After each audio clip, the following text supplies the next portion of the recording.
Praise the Lord. आप सभी को जय मसीह की। आइए हम प्रभु को आज के सुंदर दिन में और सुबह के वेले में परमेश्वर को धन्यवाद करेंगे और हम प्रभु से प्रार्थना करेंगे आज के इस दिन के लिए। और हम परमेश्वर के कुछ वचनों के द्वारा सीखेंगे कि परमेश्वर हमें क्या सिखाना चाहता है। तो आइए हम वीडियो को शुरू करते हैं और आज का विषय हम यही लेकर आए हैं कि इंसान अलग अलग भाषा क्यों बोलता है और मनुष्य की भाषा में गड़बड़ी कहाँ से आई और मनुष्य क्यों अलग अलग भाषाएं को बोलते हैं। तो आज हम परमेश्वर के वचन के द्वारा सीखने वाले हैं, क्योंकि आज बहुत से संसार में लोग हैं जो अलग अलग भाषा बोलते हैं और हम लोग सुनते भी हैं और जानते भी हैं, लेकिन उस बात को हम परमेश्वर के वचन के द्वारा सीखेंगे कि ये बातें जो भाषा हैं ये अलग अलग कैसे हुई, ये भाषा कहाँ से चेंजिंग हुई। हम लोग परमेश्वर के वचनों के द्वारा सीखेंगे कि परमेश्वर हमें क्या सिखाता है। लिखा है उत्पत्ति 11 अध्याय में कि सारी पृथ्वी पर एक ही भाषा और एक ही बोली थी। उस समय लोग पूर्व की ओर चलते चलते सिनार देश में एक मैदान में पाकर उसमें बस गए। तब वे आपस में कहने लगे, आओ हम ईंटें बना बना के भली भांति आग में पकाएं। और उन्होंने पत्थर के स्थान पर ईंट से और चूने के स्थान पर मिट्टी के गारे से काम किया।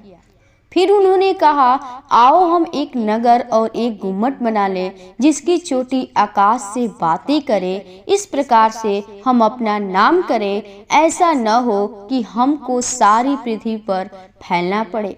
जब लोग नगर और गुम्मट बनाने लगे तब उन्हें देखने के लिए यहोवा उतर आया। और यहोवा ने कहा, मैं क्या देखता हूँ कि सब एक ही दल के हैं और भाषा भी उन सभी की एक ही है। और उन्होंने ऐसा ही काम भी आरंभ किया। और अब जो कुछ वे करने का यत्न करेंगे उसमें से कुछ भी उनके लिए अनहोना न होगा।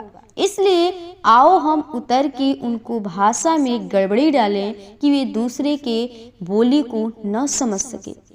इस प्रकार यहोवा ने उनका वहाँ सारी पृथ्वी के ऊपर फैला दिया और उन्होंने उससे नगर का बनाना छोड़ दिया। इस कारण उस नगर का नाम बेबीलोन पड़ा, क्योंकि सारी पृथ्वी की भाषा में जो गड़बड़ी है वह यहोवा ने वहीं डाली।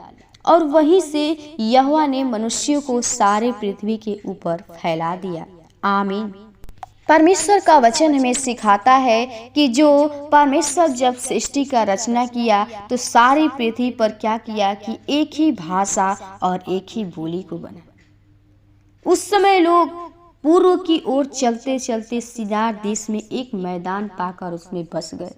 सिनार पुराने नियम में एक क्षेत्र है जिसे पुराना सुमेर कहते हैं और बाद में बेबीलोन या मेसोपोटामिया कहा जाता है।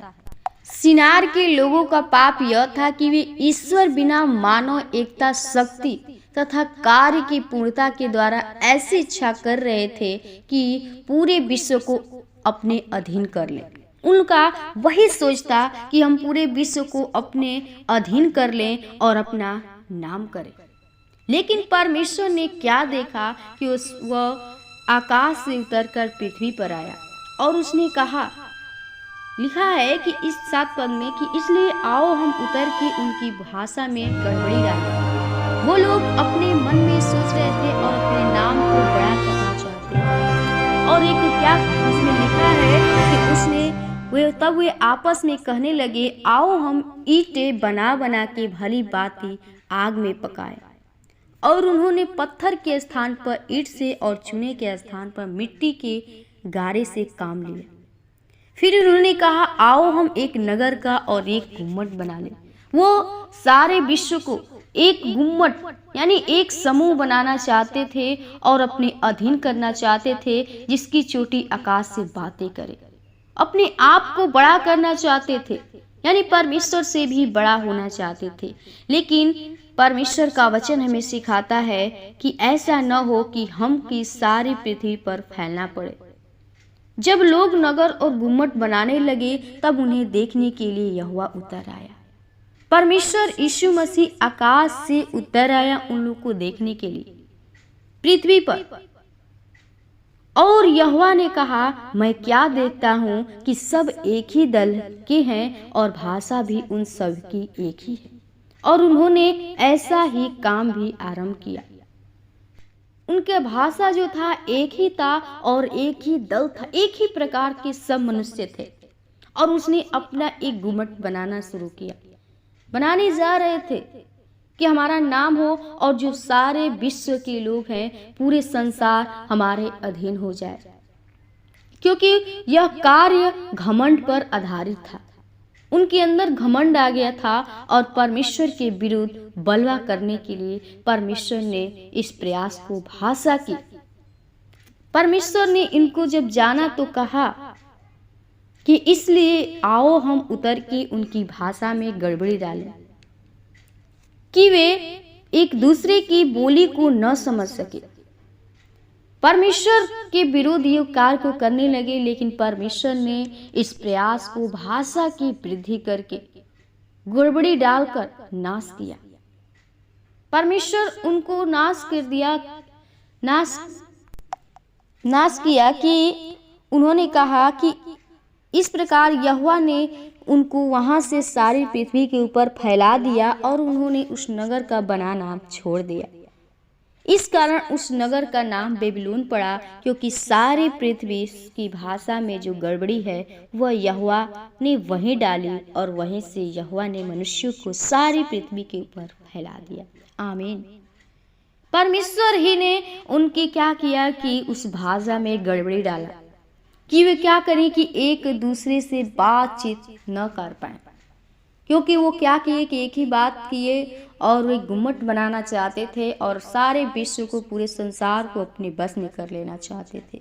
लेकिन परमेश्वर को ये बातें अच्छी नहीं लगी और उसने क्या किया, उनके भाषा में अलग अलग भाषा कर दिया, वृद्धि कर दिया और गड़बड़ी कर दिया और उनके उस जो गुम्मट बनाए थे उसको नाश किया।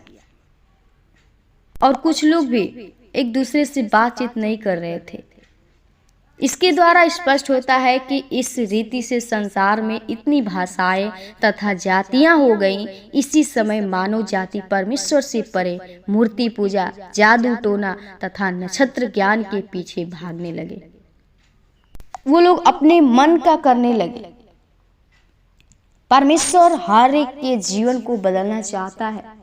वो चाहता है कि परमेश्वर की हर एक का जो जीवन है एक मन है, क्योंकि जब परमेश्वर ने उनको छोड़ दिया, वो लोग अपने मन का काम करने लगे। कोई मूर्ति पूजा करने लगा, जादू टोना करने लगा, अपने नक्षत्र ज्ञानवान बन गए, तंत्र मंत्र करने लगे और अपने अपने मन का करने लगेगा, क्योंकि वो एक दूसरे से बात नहीं कर पा रहे थे। उनके भाषा में अलग अलग भाषाएं हो गई और परमेश्वर ने उस भाषा को अलग कर दिया, अलग अलग भाषा मन में डाल दिया। इसलिए मेरे भाई मेरे बहनों, परमेश्वर हमें सिखाता है, अपने वचनों के द्वारा हर एक के जीवन को बनाया है और वो चाहता है कि हर एक व्यक्ति के जीवन से परमेश्वर की महिमा होने पाए। आप परमेश्वर से उम्मीद रखिए, परमेश्वर पे भरोसा करिए, क्योंकि वही एक खुदा है जो जीवन को दे सकता है। इस संसार में हम बहुत से कार्य करते हैं अपने आप को, नाम को बड़ा करने के लिए, लेकिन परमेश्वर हमारे सोच को क्या करता है, बदल देता है। तो इसलिए आप परमेश्वर की इच्छा के अनुसार चलना सीखिए। उसका वचन हमें क्या सिखाता है, उसके भय में यदि उसके अनुग्रह में चलते हैं तो परमेश्वर आपके साथ रहता है।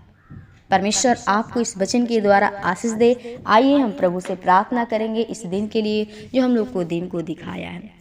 और राजाओं के राजा, वो सारी सृष्टि के उद्धारकर्ता, जीवित अनुग्रहकारी दयालु पिता, हम प्रभु बड़ी नम्रता और दीनता के साथ तेरे महान चरणों में आते प्रभु, जो तूने आज के इस दिन में प्रभु जी इस सुंदर दिन को हमें दिखाया है प्रभु, और अपने आप से बातचीत करने का अवसर दिया। खुदा मैं प्रार्थना विनती करती, जितने भाई बहन प्रभु जी इस समय तेरी प्रार्थना में जुड़े हुए प्रभु जी, तेरे वचन को सुन रहे खुदा, हम प्रार्थना करती हूँ, चाहते जो आज का वचन है प्रभु जी, तूने हम लोग को वचनों के द्वारा सिखाया। हम चाहते वचन हर एक के अंदर प्रभु जी एक बीज के समान अंकुरित होने पाए और हर एक व्यक्ति प्रभु जी वो वचन के अनुसार अपने जीवन को बिता सके खुदा। हर एक के लोगों के जीवन में तू अद्भुत कार्य को दिखा प्रभु जी। उनके जीवन में प्रभु जी जो भी प्रभु जी ओ घटी है प्रभु, तो स्वर्ग के भंडार से पूरा कर प्रभु जी। इस दिन में हम चाहते हो तेरे ब्लेसिंग को देख सके प्रभु जी, और प्रभु जी ओ तेरे अगुवाई में चल सके प्रभु जी, तेरे अनुग्रह तेरे भय में चल सके। हर एक के जीवन में तू अद्भुत कार्य को कीजिए प्रभु जी। हर एक परिजनों को आपके हाथों में, तो उनके परिवार में, उनके घर में, उनके खेती गृहस्थी में हम चाहते हैं ओ तेरे स्वर्गीय भंडार से बरकत चाहते हैं। उनके जो भी जॉब करते हैं, कमाई करते हैं प्रभु, बिजनेस करते हैं, हर कार्य में हम तेरा बरकत चाहते हैं प्रभु, तेरे ब्लेसिंग को चाहते हैं प्रभु। हर एक को बुद्धि ज्ञान समझ से भरपूर करिए प्रभु जी। उनके बाल बच्चों में, बूढ़े बुजुर्गों में हम चाहते पढ़ने लिखने वाले हैं खुदा, हर एक को बुद्धि ज्ञान समझ से भरपूर करिए प्रभु। जो भी इस टाइम प्रभु एग्जाम चला, हम चाहते हर एक भाई बहनों को प्रभु अच्छे नंबर से पास करिए प्रभु, अच्छे प्रभु बुद्धि ज्ञान समझ से भरपूर करिए, ताकि हर एक व्यक्ति प्रभु जी तेरे प्रभु व्यवस्था के अनुसार चल सके, तेरे नाम की जय जयकार कर सके प्रभु जी। जीवन को आपके हाथों में, जो व्यक्ति प्रभु वो बीमारी के हालत में है, दुख तकलीफ में है प्रभु जी, कोई भी समस्या से जूझ रहा है प्रभु, रुकावटें बाधाएं उत्पन्न हो रही प्रभु जी, सारे बंधन, सारे बीमारी को, सारे रोग को ऐसो के नाम से नष्ट करते हुए तेरी पवित्र आत्मा का आग हर एक के अंदर चाहते प्रभु जी। हर एक के जीवन को आपके हाथों में थे प्रभु जी, अपने जीवन को आपके हाथों में थे। आज के इस दिन को आपके हाथों जो कार्य करते हैं, चाहते हैं हमारे कार्यों में प्रभु तेरी सहायता मत अगुवाई होने पाए खुदा।